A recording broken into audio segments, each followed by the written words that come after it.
मैं अपने उन सभी सहकारियों का जो सामाजिक परिवर्तन की मुहिम को कामयाब करने के लिए संकल्पवान होकर खुद को तैयार कर रहे हैं, उन सभी को मैं यथोचित उनका अभिवादन करता हूँ, उनका स्वागत करता हूँ, जय भीम करता हूँ। जैसा कि सहकारियों हम सब लोगों को मालूम है कि हम लोग 1 मार्च से लगातार बहुत महत्वपूर्ण विषयों पर एक तरीके से पढ़ाई कर रहे हैं या उसको सीखने का काम कर रहे हैं। तो उसमें आज का जो टॉपिक है, उससे पहले हम जिन जिन 2 विषयों पर चर्चा कर चुके हैं, उनमें ये जाति शास्त्र, कल्चर ऑफ कास्ट या कल्चर ऑफ स्टुपिडिटी, उसका हमने बहुत गहराई से अध्ययन किया 5 दिन तक। और उसके बाद अभी जो कल हमारा सब्जेक्ट समाप्त हुआ है, उस पर भी बहुत डीप हम लोगों ने अध्ययन किया, बहुत उसको पढ़ा, सीखा। शिक्षा शास्त्र को, बहुजन मूवमेंट से जो जुड़ा हुआ जो हमारा शैक्षिक दर्शन है, तो उसको पढ़ने के बाद अब ये जो थिंकिंग स्किल है, तो ये या जिसको विचार कौशल प्रवीणता, विचार प्रवीणता, ये कुछ थोड़ा-सा नया-सा मालूम देता है या हमारा चिरपरिचित शब्दावली का विषय नहीं है। लेकिन ये सही है कि ये जो थिंकिंग स्किल है, तो ये थिंकिंग स्किल जाति शास्त्र को पढ़ने के बाद और शैक्षिक दर्शन को पढ़ने के बाद ही हमारे दिमाग में पैदा होती है, ये विचार कौशल। वैसे भी ये कहा है कि थिंकिंग स्किल का रोल क्या है ज़िंदगी में, तो ये प्रोफेसर जॉन डेवे का कथन है कि thinking skill is the life skill, thinking skill is the life skill. और इसमें लाइफ स्किल ही नहीं बल्कि ये भी कहा है it is the ultimate human resource. ये थिंकिंग स्किल खुद में एक ह्यूमन रिसोर्स है। और अगर इससे और आगे हम देखें तो ये thinking skill is the most powerful force on the अर्थ। अब आप समझ रहे होंगे कि ये थिंकिंग स्किल जो जिसको अभी तक हमने ज्यादा जानने समझने की या उससे दो चार होने की कोशिश नहीं की, तो उसको कहते हैं कि thinking skill is the most powerful force on the अर्थ। इससे ज्यादा बलशाली कोई और दूसरी बल नहीं है। और वो कहते हैं कि अगर इसको नहीं जानता आदमी थिंकिंग को, मीन्स के अनथिंकिंग पीपल, जो थिंकिंग पीपल नहीं है, अनथिंकिंग पीपल है, may be good slaves but not good rulers. अगर वो अनथिंकिंग है तो they may be good slaves but not good rulers. इसीलिए ये बात बहुत इम्पोर्टेंट नहीं बल्कि मोर देन इम्पोर्टेंस है कि to educate.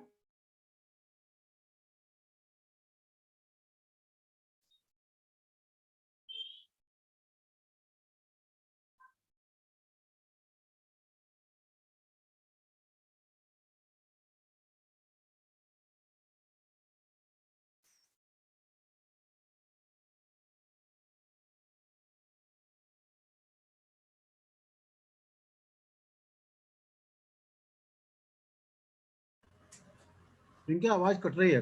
Ji sir, network का इश्यू होगा।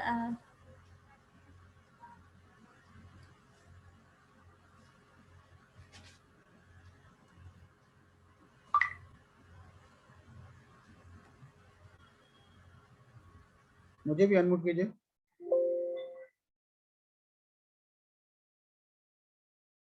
ओके।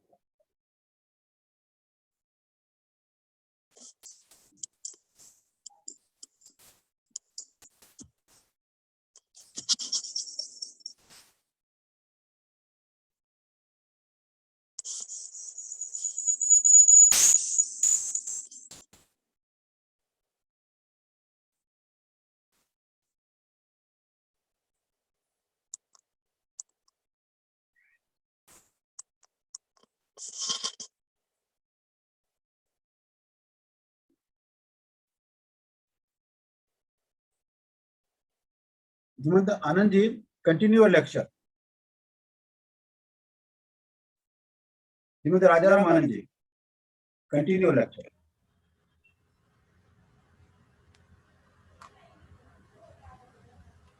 सर वो लीव हुए हैं। यस नेट डिस्टर्ब हुआ। हाँ, वो अभी फिर से रिज्वाइन करेंगे सर।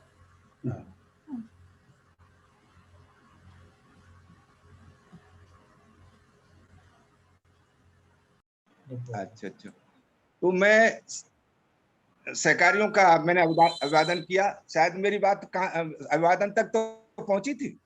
हाँ आ रही है सर, आप शुरू करिए, कोई दिक्कत नहीं है सर। अच्छा, थैंक यू। तो मैं सबसे पहले आज का जो हमारा विषय है उस पर चर्चा करने से पहले मैं अपने उन सभी सम्मानित सहकारियों का जिन्होंने सामाजिक परिवर्तन की मुहिम को कामयाब करने के लिए अपने आप को संकल्पवान किया है और अपने आप को तैयार करने के लिए इस प्रशिक्षण शिविर में उपस्थित हैं, मैं सभी का उचित अभिवादन करता हूं, सभी का वेलकम करता हूं और सभी को जय भीम अपनी तरफ से उनको प्रेषित करता हूं। जय भीम सर। सहकारी हो, अभी हम लोगों ने इससे पूर्व जो इन दो विषयों के ऊपर पढ़ाई की है, अध्ययन किया है, उनमें जाति शास्त्र, मैं शास्त्र इसलिए कह रहा हूं कि शास्त्रों से हम जल्दी समझ जाते हैं, शास्त्र बहुत बड़ी चीज होती है। और दूसरा हमने एजुकेशन फिलॉसफी और बहुजन मूवमेंट, यानी जो बहुजनों का जो आंदोलन है, बहुजनों का जो सरोकार है, उसके ऊपर शिक्षा का दर्शन क्या है, इसके ऊपर मेरे से पूर्व जिन दो विद्वान वक्ताओं ने अपनी बातें रखी, उनमें धीमंत अमर सिंह चौहान जिन्होंने जाति शास्त्र के ऊपर हम लोगों का मार्गदर्शन किया, हम लोगों को जानकारी दी, और दूसरा जो एजुकेशन फिलॉसफी। आवाज गई? नहीं आ रही है सर। राजाराम जी, आपकी आवाज गई? आ रही है सर, आ रही है, चल रही, कंटिन्यू सर। तो उसके ऊपर धीमंत नाहर सिंह जी, उन्होंने बहुत बारीकी से और बहुत ब्रेकअप के साथ बहुत उसको खंड खंड करके हम लोगों को समझाने की कोशिश की। लेकिन साथियों, ये दोनों जो विषय थे हमारे, उनके बारे में हम लोग नाम से बहुत कुछ परिचित हो जाते हैं कि जाति भी हम लोग कॉमन हमारे लिए है, शिक्षा भी हमारे लिए, भले ही दर्शन ना हो लेकिन शिक्षा नाम से हम एक तरीके से एक कॉमन बात है। लेकिन ये जो थिंकिंग स्किल है, विचार प्रवीणता, विचार कौशल, ये चीज थोड़ी सी कुछ साथियों के हो सकता है के लिए ऐसी लगे कि ये विचार कौशल क्या है, थिंकिंग स्किल क्या है। तो ये जो थिंकिंग स्किल है, मैं ये कह सकता हूं कि ये जो जाति शास्त्र और शैक्षिक दर्शन है, तो तब तक उसका कोई मतलब नहीं अगर हमारे अंदर ये थिंकिंग स्किल डेवलप नहीं होती, थिंकिंग स्किल की उत्पत्ति नहीं होती। क्योंकि इस थिंकिंग स्किल के बारे में जो मेरा सब्जेक्ट है, उसमें हालांकि इसका जो ब्रेकअप है तो उसमें मैं origin of silvery culture, meaning of जैविक, धीमंत एंड अनवीक्ष की, और अनवीक्ष की light of all sciences, faculty of thinking skill, इसके ऊपर मैं अपनी बात रखूंगा। लेकिन मैं ये जरूर आपके संज्ञान में लाना चाहता हूं कि ये थिंकिंग स्किल का लाइफ में क्या सरोकार है। तो इसके बारे में प्रोफेसर जॉन डवे ही कहते हैं, जो विश्व प्रसिद्ध शिक्षा शास्त्री हैं। उन्होंने कहा है कि thinking skill is the life skill, thinking skill is the life skill.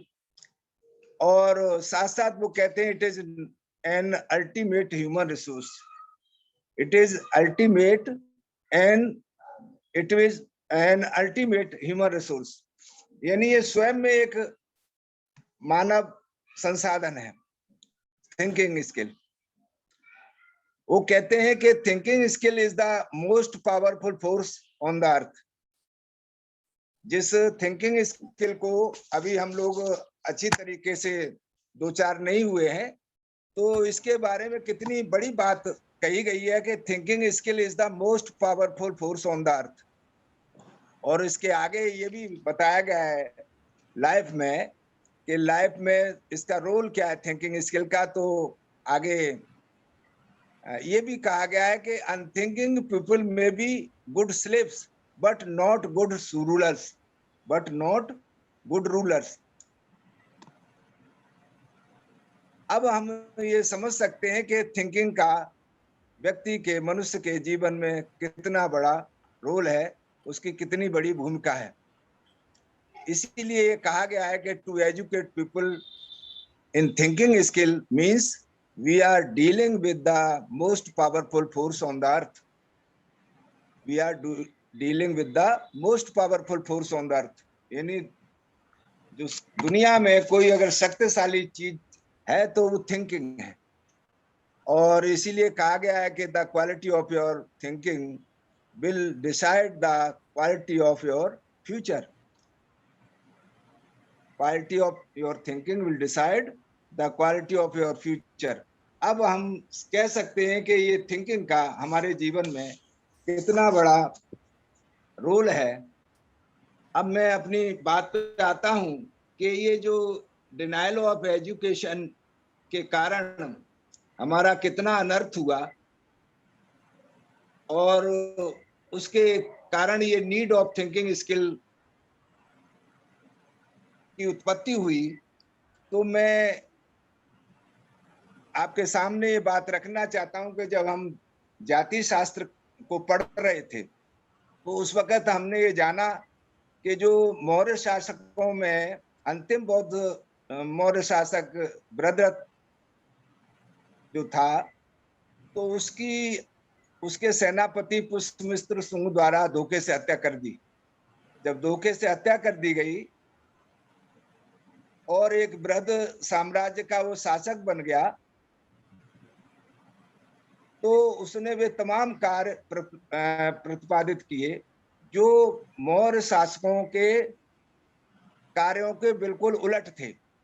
जो मौर्य शासक कर रहे थे जिन कार्यों को, उसके बिल्कुल विपरीत कार्य, उलट कार्य पुष्यमित्र शुंग के द्वारा शुरू किए गए। पुष्यमित्र शुंग का परिचय हम में से बहुत से साथी जानते हैं, अगर न जानते हो तो पुष्यमित्र शुंग बृहद्रथ का साला ही था, लेकिन उसका डीएनए अलग था और बृहद्रथ का डीएनए अलग था। वो जैसे पुष्यमित्र शुंग का जो सोच था, तो वो किसी उससे जो उसकी जो सोच थी, तो वो एक तरीके से वो बहुत ही घृणास्पद थी। और यही कारण था कि जब वो शासक बन गया तो उसने जो मौर्य शासन काल की जो विशेषताएं थी, जैसे विषमता वैमनस्यता का अंत हो गया था, तो उसने इसका बीज बो दिया। विषमता वैमनस्यता को पुनर्स्थापित किया और ऐसे ही सामाजिक समवाय और सहकारिता की जो नीतियां थी उनको भी समाप्त करके चातुर्वर्ण जाति उपजाति के कल्चर को बहुत कड़ाई से लागू करना शुरू कर दिया। और इतना ही नहीं, आगे उसने जो मनुस्मृति नाम का जो अमानवीय कानून दंड संहिता बनाई, जैसे पेनल कोड होता है, सीआरपीसी होती है, ऐसे ये मैं तो यही कहूंगा कि ये जो दंड संहिता बनी, तो उसकी रचना के आधार पर उसने क्या काम किया, उसने एक तो जो यहाँ के बहुसंख्यक लोग थे, या कह सकते हैं कि 2-4% लोगों को छोड़ करके बाकी सारे लोगों के लिए उन्होंने आत्मरक्षा का अधिकार समाप्त किया, शिक्षा का अधिकार समाप्त किया, और संपत्ति के अधिकार से भी पूर्णतः उनको वंचित कर दिया गया। और ये वैसे उनका असली निशाना तो शिक्षा के अधिकार को ही डिनाइल करना था, क्योंकि इसके बगैर वो इग्नोरेंट नहीं बन सकते थे, जो मैंने जैसा बताया कि अनथिंकिंग पीपल में भी ए गुड स्लेव। तो लेकिन आत्मरक्षा का जो राइट ऑफ आर्म्स था, तो वो इसलिए उसको डर था कि ये बलशाली लोग हैं, कहीं हमारी ये सारी पॉलिसियों को धता बता करके हमें समाप्त न कर दें, तो इसलिए उन्होंने मनुस्मृति के माध्यम से ये जो आत्मरक्षा का अधिकार था, राइट टू आर्म्स, और उसको पहले लागू किया। और ये denial of education, right to education, right to property, और ये सब करने के बाद उनको अगर उन्होंने कोई परमिशन दी, तो मैं समझता हूं कि राइट टू आर्म्स की जगह पर right to permission to fears, permission to ignorance, और permission to deal with bad habits, बुरी आदतें, ये मतलब उनको परमिशन थी कि जितनी आप ढोंग पाखंड में, बुरी आदतों में जितने फंस सकते हो, इसकी तो आपको हम परमिशन दे रहे हैं। आपको फियर, भयभीत रहने की भी परमिशन दे रहे हैं, आपको हम इग्नोरेंट, अज्ञानी बने रहने की परमिशन दे रहे हैं। लेकिन अगर कोई आपको परमिशन नहीं है, कोई आपको अधिकार नहीं है, तो आत्मरक्षा का नहीं है, शिक्षा का नहीं है, संपत्ति का नहीं है। तो मैं ये बात अब इस विद्या के बलात् निषेध के कारण क्या हुआ कि उनके जो सोचने की कौशल था और जो भाव शुद्धि थी उनके अंदर, इमोशनल इंटेलिजेंस, उसको नष्ट करने का कुचक्र उन्होंने शुरू कर दिया। और ये जो इग्नोरेंस का, बलात् इग्नोरेंस का जो इस बात को हम इससे समझ सकते हैं कि जो विश्व प्रसिद्ध शिक्षा शास्त्री प्रोफेसर जॉन डेवे कहते हैं कि education is a necessity of life, education is a necessity of life, education is not the preparation of life, it's life itself. तो इसको हम समझ सकते हैं कि ये जो उन्होंने इसका डिनाइल किया, इसको जो फोर्स्ड इग्नोरेंस के लिए हमें बाध्य किया समाज को, तो उसका जो इतना महत्वपूर्ण जो हम देखते हैं जॉन डेवे के अनुसार के it is necessity of life, it is not preparation of life but it is life itself. तो इस एजुकेशन को जिसको उन्होंने हमसे डिनाइल किया, उसके कारण इस विद्या शास्त्र को छीन लेने से, बलात् छीन लेने से, जो मनुवादी सिस्टम था, उसने अधिकांश जनता को गर्त में ढकेल दिया, और वो लोग इस बात में कामयाब हो गए काय में, to convert the majority thinking people into unthinking majority people. काय के लिए? To initiate and perpetuate slavery culture. तो ये बात मैंने मतलब शिक्षा इसके जाति के गर्भ में छिपी हुई है कि जाति का जब तांडव शुरू हुआ ब्रदरथ की हत्या के बाद, तो ये जो डिनाइल हुआ एजुकेशन का, इसीलिए इसके संबंध में ये अनेक हमारे विद्वान विज्ञानी, मानव विज्ञानियों ने कहा है जैसे अपने एच ड्रूमोंड हैं, वो कहते हैं कि he that dare not reason is a slave, यानी हमको तर्क करने का साहस ही समाप्त हो गया। ऐसे एक और ये जो समाज विज्ञानी हैं फ्रेडरिक डॉगलस, उनका तो साफ साफ कहना है कि to educate a man is to make him unfit to be a slave, यानी जो शिक्षा से व्यक्ति को हम गुलामी से मुक्त रख सकते हैं। गुलामी एजुकेट करने का मतलब किसी व्यक्ति को गुलामी से निकाल लेना। तो ये काम उन्होंने इसीलिए इस एजुकेशन को, एजुकेट करने के सिस्टम को हमसे छीना गया। और ये भी कहा गया है कि men are born ignorant not stupid, they are made stupid by unthinkingness. तो अनथिंकिंगनेस जो आई उसके कारण हमारे लोग स्टूपिडिटी के शिकार हुए, और हम कह सकते हैं कि denial of education created a need of thinking skill. Denial of education create, क्योंकि जब ये डिनाइल ऑफ एजुकेशन हुआ और सारे लोग अनथिंकिंगनेस में चले गए, तो फिर ये थिंकिंगनेस की, क्योंकि हम जानते हैं ये कहा गया है कि अगर हम थिंकिंगनेस को, if we do not do our own thinking, someone else will do it for you, someone else will do it for us। और ये हम कह सकते हैं कि अगर कोई दूसरा है, if any other will do it, he will think his own interest first। तो इसलिए ये थिंकिंग की बात जो अगर हम कहें, तो ये आज हमारे लिए जो इसकी नीड है, तो इसको हम आगे डिस्कस करेंगे अभी आगे डिटेल में। हेलो, हाँ, इसको डिटेल में और आगे डिस्कस करेंगे। अब मैं आपके सामने ये जो मीनिंग है जय भीम का, धीमंत का और अनवीक्षिकी का, इसको थोड़ा शॉर्ट में रखना चाहूंगा।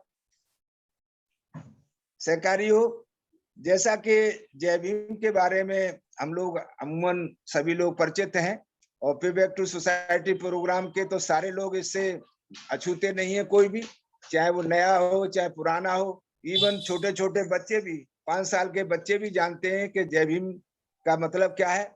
तो मैं इतना कहूंगा कि जय भीम का उच्चारण करने का श्रेय बाबू हरदास लक्ष्मण वाले जी को जाता है, उन्हीं को दिया जाता है। ऐसा पीटी रामटेके ने अपना जो शोध पत्र लिखा है उसमें वो कहते हैं कि एक बार एक मुस्लिम मौलवी ने बाबू हरदास लक्ष्मण वाले को सलाम अलैकुम का अर्थ समझाया, और इस प्रकार उन्होंने अपना जो उनका संगठन था एक भीम विजय संघ के नाम से, तो उसके कार्यकर्ताओं के बीच में आपस में बल भीम बोलना शुरू किया उन्होंने, और बाद में ये शब्द उनको बल भीम ज्यादा उपयुक्त नहीं लगा, और उसकी जगह पर फिर जय भीम का चयन किया गया।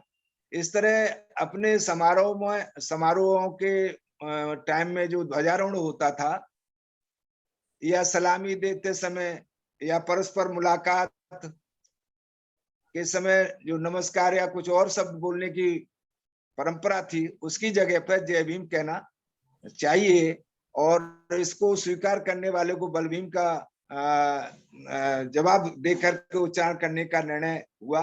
तो इस तरीके से ये जो जय भीम की जो पृष्ठभूमि है और इसका जो श्रेय है, तो हमारे महापुरुष श्रीदेव बाबू हरदास लक्ष्मण नगराले या वाले ऐसे कुछ करके उनका टाइटल है, हरदास आवड़े। अच्छा, तो उनको यही जाता है। हालांकि आगे जेएनयू के दिल्ली के प्रोफेसर विवेक कुमार ने भी जय भीम शब्द की उत्पत्ति के बारे में एक वर्णन किया है, जिस पर समाज में अधिकतर विद्वानों में सहमति नहीं है। अब मैं एमके एसोटी की यहाँ भूमिका जरूर स्पष्ट करना चाहूंगा, क्योंकि एमके एसोटी एक साइंटिफिक रिसर्च एटीट्यूड वाला थिंकिंग स्कूल है, यहाँ पर जय भीम से अभिप्राय महानता मानवता की कल्पना से है। MKSOT जय भीम को महानता मानवता की कल्पना मानता है, उसकी कल्पना महानता मानवता से जो किसी भी व्यक्ति विशेष में निहित होती है। तो ऐसे में चूंकि यह शब्द समानता के लिए, सम्मान के लिए, महानता और इंसानियत की का बखान करता है, इसलिए इस संबोधन के अंतर्गत जय भीम का भावार्थ, जिस पर MKSOT महानायक काशीराम जी ऑफ स्कूल ऑफ थिंकिंग की पूरी सहमति है, और वो इसीलिए इसका उच्चारण इस आधार पर करते हैं कि आप में निहित महानता एवं मानवता का मैं आदर करता हूं और शुभकामनाएं देता हूं। जय भीम means I honour and wish the greatness in you. तो ये जय भीम का स्कोप और मीनिंग मैंने आपके सामने रखा है। ऐसे ही एक शब्द धीमंत महानायक काशीराम जी स्कूल ऑफ थिंकिंग के वातावरण में बहुत रहता है, तो मैं इसके बारे में भी थोड़ी सी आपको जानकारी देना चाहूंगा। हमारे समाज या देश में धन बल का और बाहुबल का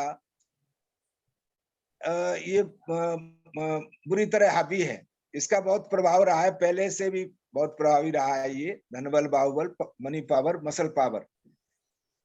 अब ऐसे में व्यक्ति को आइडेंटिफाई करने के लिए श्रीमान और श्रीमती शब्दों का प्रयोग किया जाता है। जो धनबल, बाहुबल और धनबल के वातावरण में व्यक्तियों को आइडेंटिफाई करने के लिए बहुत पहले से ये चला आ रहा है, श्रीमान और श्रीमती शब्दों का प्रयोग किया जाता रहा है, जो उसकी संपन्नता या सामर्थ्यवान होने का प्रदर्शन करता है। इन शब्दों में पुरुष और महिला होने का भेद बनाकर रखा गया है। भले ही संपन्नता के और सामर्थ्य के हिसाब से स्त्री और पुरुष दोनों बराबर हों, लेकिन फिर भी उसके लिए श्रीमान और उसके लिए श्रीमती इस तरह का प्रयोग मतलब किया गया है। जब ये श्रीमान शब्द राजा महाराजाओं अथवा और ज्यादा विशिष्ट व्यक्तियों के लिए इस्तेमाल होता है, तो इसका प्रयोग बहुवचन में होता है, बहुवचन में करते हैं और किया जाता है लोगों के द्वारा। हम लोग तो नहीं करते, तो तब इसका श्रीमान की जगह पर श्रीमंत में बदल जाता है, श्रीमंत। अब मैं बात अपने धीमंत शब्द की व्याख्या करने के लिए, तो धी और सुधी का अर्थ है विचार करने वाला या विवेकशील, तथा अच्छी तरह सोच विचार को भाव शुद्धि कहा जाता है। अच्छी तरह सोच विचार करने को इमोशनल इंटेलिजेंस कहा जाता है। इसी आधार पर शुद्धि व्यक्ति, जो सोच विचार करने वाले व्यक्ति होते हैं, उनको धीमंत कहा जाता है, इसी आधार पर। और MKSOT द्वारा, महानायक काशीराम जी स्कूल ऑफ थिंकिंग के द्वारा अपने समस्त ट्रेनर्स को इसी शब्द से आइडेंटिफाई किया जाता है, इसी धीमंत शब्द से आइडेंटिटी। जैसे मैंने अभी अपने पूर्व वक्ताओं के नाम के साथ धीमंत शब्द का प्रयोग किया था, तो आप समझ गए होंगे कि धीमंत बहुत ही 21वीं शताब्दी में बहुत ही प्रभावशाली शब्द है, और बहुत ही मैं समझता हूं कि आइडेंटिफाई करने के लिए किसी को उसकी योग्यता से जुड़ा हुआ शब्द है। अब इसमें मैं आपके सामने आन्वीक्षिकी की थोड़ी सी जानकारी देना चाहूंगा कि कौटिल्य के अर्थशास्त्र में, कौटिल्य का जो अर्थशास्त्र है काफी पुराना और ऑथेंटिक माना जाता है। इसमें 16 अध्याय हैं और काफी मतलब इसकी लोग अक्सर चर्चा करते रहते हैं। तो कौटिल्य के अर्थशास्त्र में जो विद्याएं हैं वो 4 प्रकार की बताई गई हैं। उसमें पहली ये कौटिल्य का शास्त्र में भाग 1 अध्याय 12 में, और इसका प्रकरण भी एक है क्या है, उसमें ये आन्वीक्ष की विद्या बताई गई है, एक त्रयी विद्या बताई गई है, एक वार्ता बताई गई है, एक दंड नीति बताई गई है। ये 4 तरह की विद्याओं का वर्णन कौटिल्य ने किया है। लेकिन जो मनु के मानव संप्रदाय के लोग हैं वो इसको आन्वीक्षिकी को नहीं मानते। वो कहते हैं कि आन्वीक्षिकी तो ब्राह्मणों की अपनी चीज है, खाली त्रयी, वार्ता और दंड नीति 3 ही विद्याएं हैं। वो जो मनु के संप्रदाय, मानव संप्रदाय। दूसरे जो बृहस्पति संप्रदाय के मानने वाले लोग हैं वो कहते हैं कि ये त्रयी तो ब्राह्मणों के लिए है, जो अपना पूजा पाठ में, कर्मकांड में रहते हैं। बाकी वार्ता और दंड नीति 2 ही विद्या हैं। वो बृहस्पति संप्रदाय के लोग 2 ही मानते हैं। और ये शुक्राचार्य संप्रदाय जैसा बताया है उसमें अर्थशास्त्र में, कौटिल्य के अर्थशास्त्र में, तो उसमें वो उसके विद्वान केवल एक ही विद्या मानते हैं, दंड नीति। वो कहते हैं बाकी दूसरी सारी जो 3 विद्याएं हैं वो इसी दंड नीति में ही निहित हैं, इसी के अंदर सम्मिलित हैं। अब कौटिल्य के अनुसार जो विद्याएं 4 प्रकार की हैं, इन सभी की यथार्थता व धर्म और कर्म में बताते हैं। कौटिल्य का कहना है कि भाई ये 4 विद्याएं, इनकी अपनी धर्म कर्म की जो वैल्यू है वो अलग है। और आन्वीक्ष की विद्या सामान्य जनों का, वो कहता है अर्थशास्त्र में कि आन्वीक्ष की विद्या सामान्य जनों का उपकार करती है या जीवन को विचार कौशल का सामर्थ्य प्रदान करती है। यानी आन्वीक्ष की विद्या की तो वो भी कहते हैं कौटिल्य कि ये सामान्य जन जो कॉमन पीपल हैं तो उनका उपकार करती है, क्योंकि अगर उनका उपकार करना है तो उनके लिए आन्वीक्ष की विद्या बहुत आवश्यक है, बहुत हितकारी है। और क्योंकि वो उसके जीवन में विचार कौशल का सामर्थ्य प्रदान करती है। वो कहते हैं आगे के दुखों और व्यसनों से उसे मुक्ति दिलाती है, मनुष्य को वो उन्नति का मार्ग दिखाते हुए बुद्धि की वृद्धि करती है, उसकी योग्यता में, उसकी जो बुद्धिमत्ता है उसमें विकास होता है। और सभी तरह से ये जो आन्वीक्ष की विद्या है, कौटिल्य के अर्थशास्त्र में जो वर्णन है उसमें कहते हैं कि प्रतिष्ठित है, मूल्यवान है और शाश्वत गतिशील विद्या है। अब अपने देश में जो आन्वीक्ष की विद्या है, फैकल्टी ऑफ थिंकिंग स्किल, वो सामान्य जनों को वास्तव में वो अपने सामान्य जनों को वास्तव में प्रियदर्शी राजा अशोक महान के शासन काल में ही प्राप्त हो सकी। अपने देश में जो आन्वीक्ष की विद्या है, ये बात किसी से अब ढकी छिपी नहीं है, क्योंकि अभी हम जब एजुकेशन फिलॉसफी जब पढ़ रहे थे तो हमें ये पूरी तरह से ज्ञात हुआ कि जो आन्वीक्ष की विद्या है, जो फैकल्टी ऑफ थिंकिंग स्किल है, तो वो अगर वास्तव में जन सामान्य को प्राप्त थी तो वो प्रियदर्शी राजा अशोक महान के ही शासन काल में उपलब्ध हो सकी थी।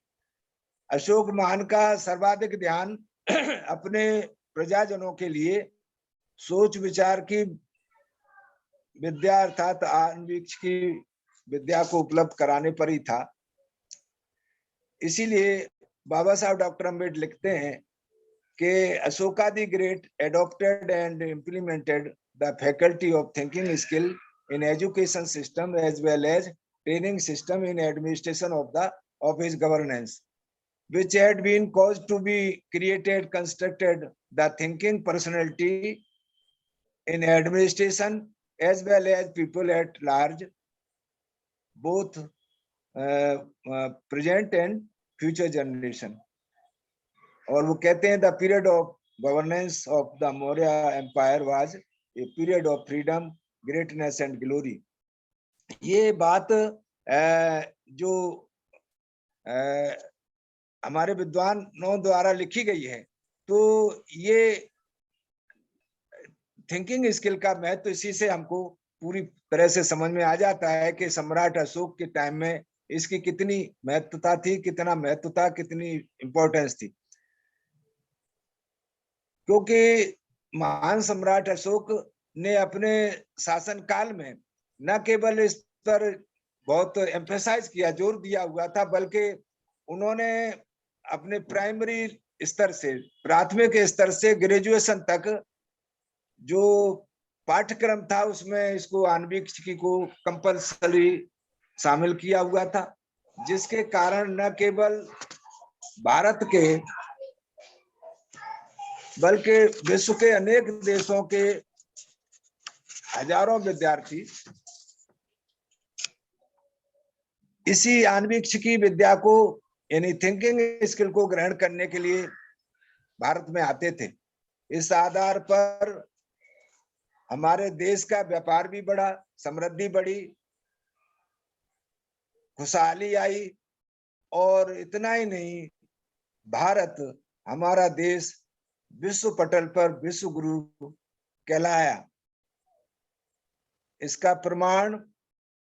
प्रमाण अभी हम लोग जब आगे पढ़ेंगे, क्योंकि जब रिकंस्ट्रक्शन ऑफ सोसाइटी का जब आगे लास्ट में जब इसका कंक्लूजन होगा, तो ये अशोक महान के जो शिलालेख हैं, जो उनकी जो गुहालेख हैं, तो उनमें ये सारी चीजें जो अभी प्राप्त हुई हैं खनन उत्खनन में, तो हम ये देखते हैं कि अशोक महान द्वारा जो स्थापित शिलालेख है उसमें उन्होंने उद्धृत कराया है, उस पर शिलालेख पर ये अंकित है।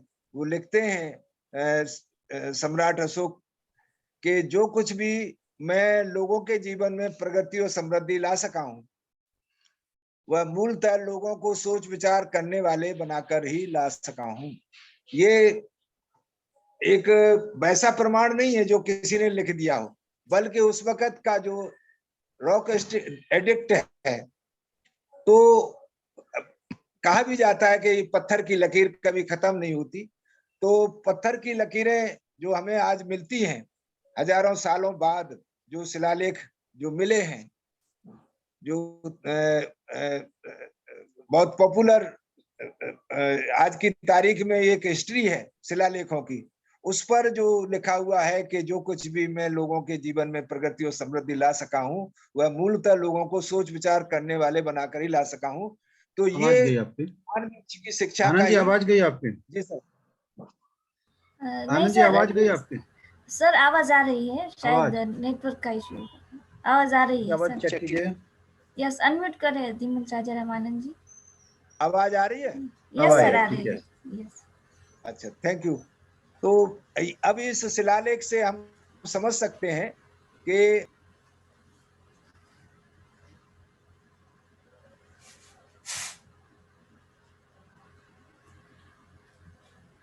सर अनम्यूट करें। हेलो। Yes sir. हेलो, आवाज आ रही है? बोलिए। Yes sir. Thank you.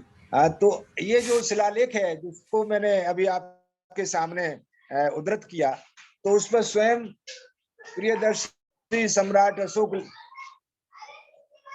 कहते हैं कि जो कुछ भी मैं लोगों के जीवन में प्रगति और समृद्धि ला सका हूं, वह इस मूलतः लोगों को सोच विचार करने वाले बनाकर ला सका हूं। मीन्स इस आन्वीक्षिकी विद्या का ही प्रतिफल है कि आज जो भारत में समृद्धि है, आज जो भारत में प्रगति है, जो खुशहाली है, वो लोग चूंकि समझदार हुए, थिंकिंग पीपल बने, तो इसलिए ये सब कुछ संभव हुआ।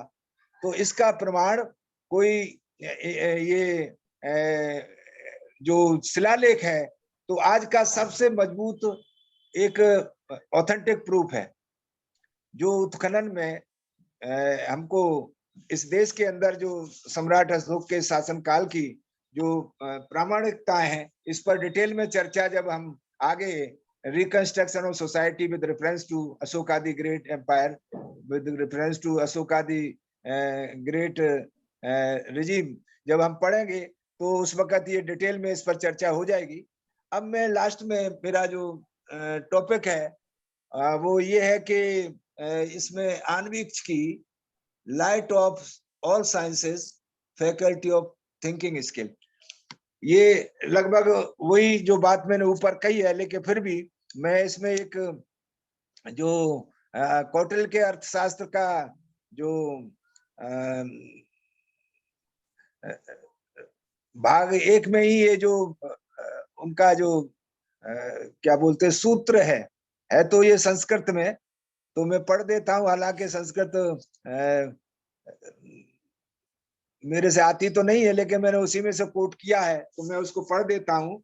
वो कहते हैं कि प्रदीप सर्व विद्यानामुपाय सर्व कर्माणाम आश्रय सर्व धर्माणाम शश्वत दानवीक्षकी मता, ये कौटिल्य के अर्थशास्त्र का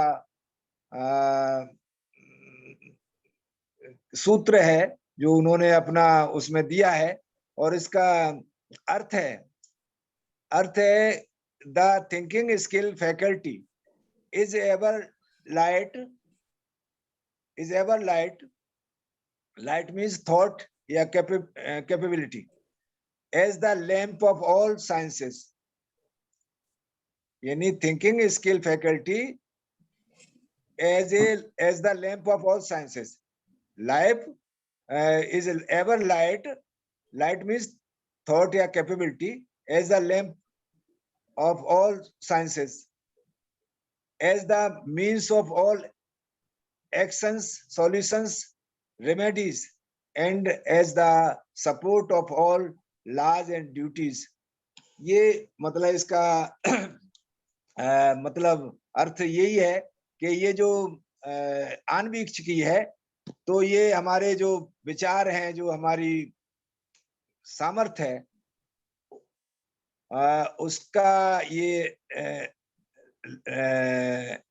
लैंप यानी उसका ये लैंप है, as the lamp of all sciences, सभी विद्याओं की से बड़ी विद्या है ये, as the means of all actions solutions remedies, और सभी कामों का ये मतलब एक तरीके से साधन है, and as the support of all laws and duties, और सभी जो हमारा जो क्रियाकलाप है, जो धर्म कर्म है, तो उसका भी एक तरह से ये आणविक की सपोर्ट है। ये कौटिल्य के अर्थशास्त्र में जो दिया हुआ है उसको मैंने आपके सामने उद्धृत किया है।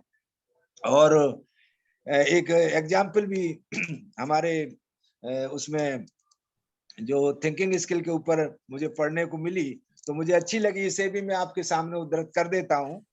और वो है, if IQ is the इनेट horse power of A car and knowledge is the fuel, than thinking skill can be equated with driving skill. यानी IQ का मतलब इंटेलिजेंस क्वांटम। तो अगर IQ हमारा मतलब ये जो हॉर्स पावर है किसी कार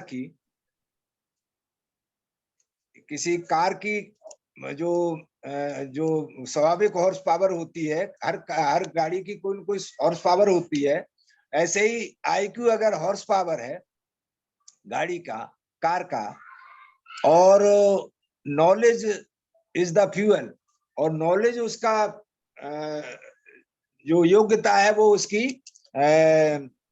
फ्यूल है, than thinking skill can be equated with driving skill.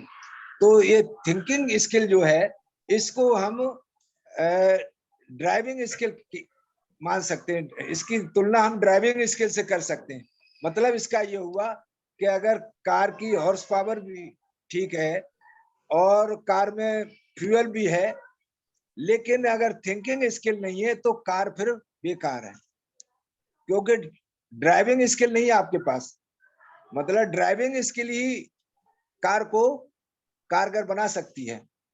ये कितना बड़ा कोटेशन बहुत कम शब्दों में, कितनी बड़ी बात है ये, एक ही सेंटेंस में आ जाती है कि ये थिंकिंग स्किल यानी लाखों रुपए की कार जिसमें खूब हॉर्स पावर है, खूब फ्यूल भरा हुआ है, लेकिन अगर ड्राइविंग नहीं है तो फिर वो बेकार है।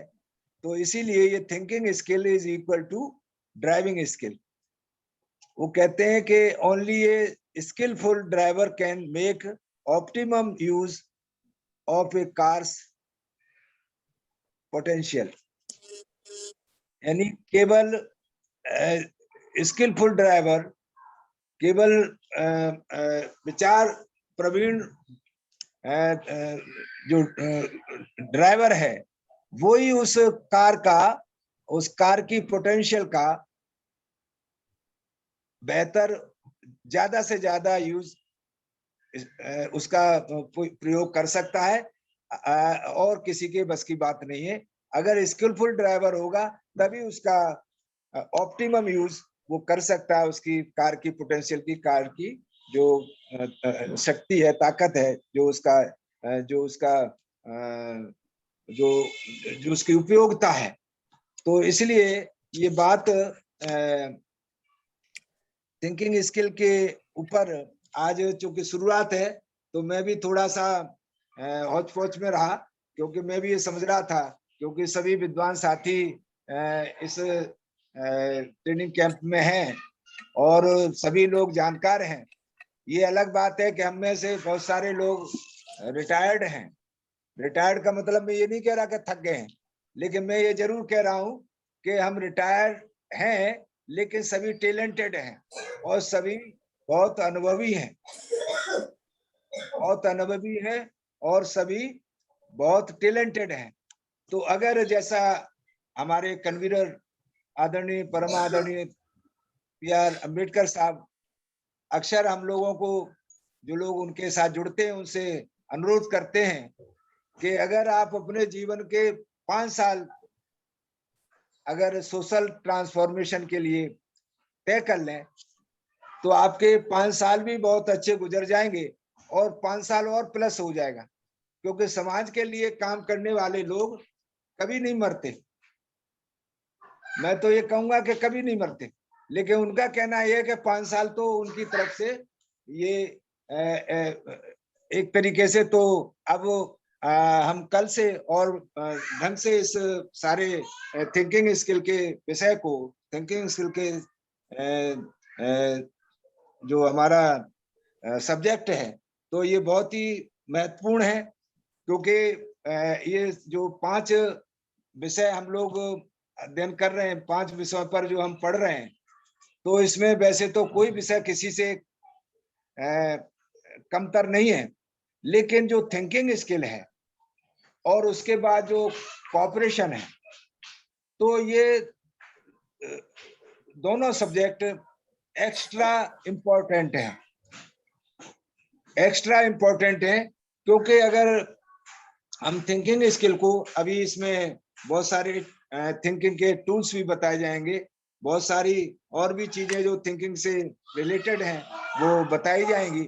तो मैं समझता हूं कि मेरा थोड़ा सा डिस्टरबेंस रहा, और डिस्टरबेंस के साथ साथ फिर भी ठीक, मतलब कभी मोबाइल की गड़बड़ रही, इंटरनेट की, तो मुझे आप क्षमा करेंगे, लेकिन कल से मैं अपना इसके लिए चाक चबंद होकर के बैठूंगा और आप लोगों को निराश नहीं होने दूंगा किसी भी चीज से।